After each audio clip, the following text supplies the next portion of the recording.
ভালো নেই চট্টগ্রামবাসী, বন্যায় ভাসছে মানুষের ঘরবাড়ি এবং মানুষের মরদেহ। একটু চিন্তা করে দেখেছেন কি ভয়ঙ্কর পরিস্থিতি হয়েছে চট্টগ্রাম এলাকায়?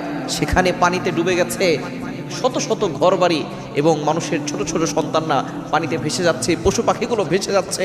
এই দৃশ্য দেখে অনেকেই চোখের পানি ধরে রাখতে পারে নাই। এগুলো আমাদেরকে কলিজে আঘাত করেছে। সুতরাং এই যে বন্যা আসছে, মাঝে মধ্যে আযাব আসে, বিপদ আসে, এগুলোর অন্যতম কারণ হচ্ছে আমাদের গুনাহ।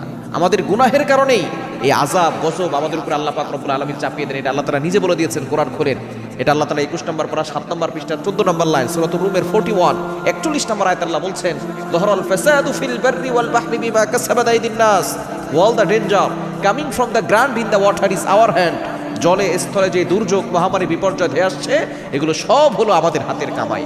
এজন্য আমাদেরকে গুনাহ ছাড়তে হবে এবং বিশেষ করে এই বন্যার সময় এই আযাবের